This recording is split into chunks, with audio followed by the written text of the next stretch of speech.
All right, here we're just going to take a quick tour through our Google site. So I would bookmark this right away just so you can access it easily.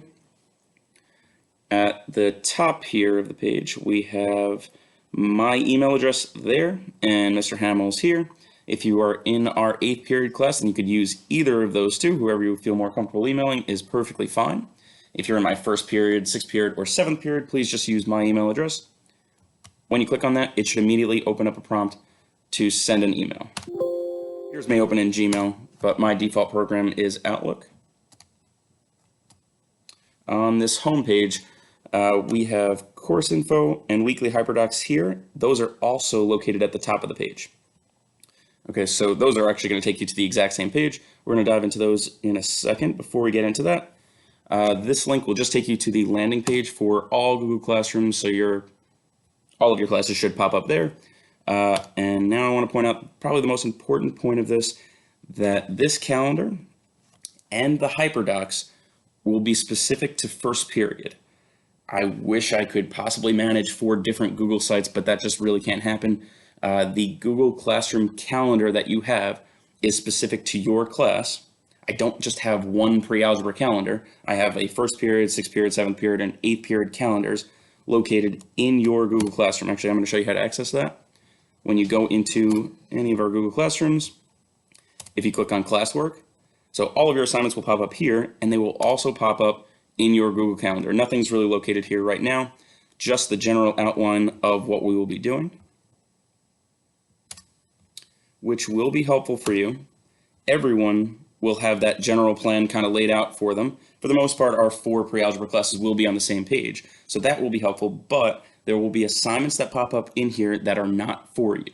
These will only be for 1st period. So don't click on the assignments here, because then it'll try to enroll you in my 1st period class, but you're not in 1st period. If you're in 1st period, I guess you could use this, but I would think you should be accessing those through Google Classroom anyway. I think that's the easiest way to get to our assignments.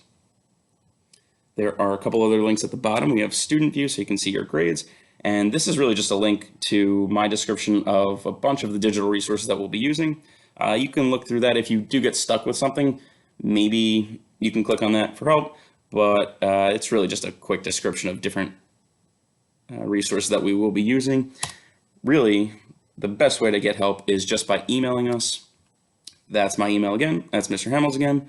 Or you can come to office hours on Monday during Unity time, during 4th period, or after school on Wednesday. Those are your 4 chances to get extra help, both just in general and with math help when we really jump into that. But we have office hours at 10:30 on Monday. The second half of Unity time during 4th period will also be used for office hours. And our after school 45-minute session on Wednesday is also a good time to get extra help. So let's dive back into this course info tab, where we have our syllabus, our grading policy, and some information about me. So these are just going to be standing documents. They won't really change throughout the year. If you need to access them at any point, they're there.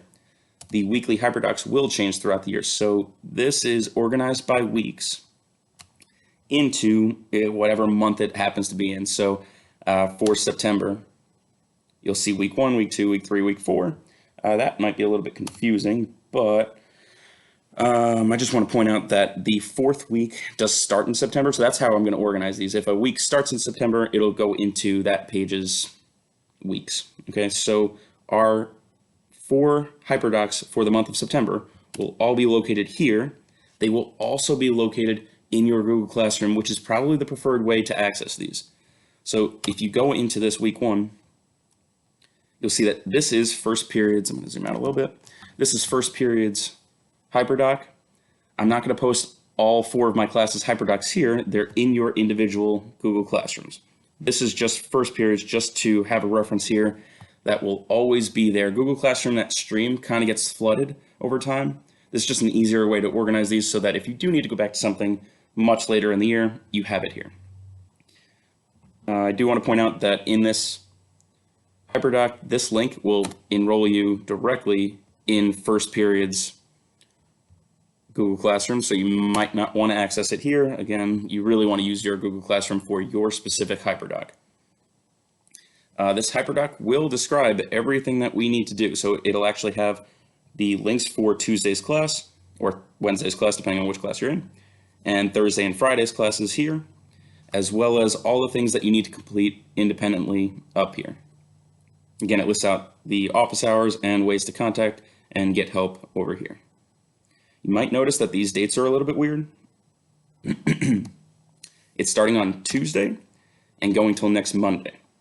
That's just the structure of our week. Our week really does start on Tuesday with those classes and runs until Monday when you have to complete all of these assignments.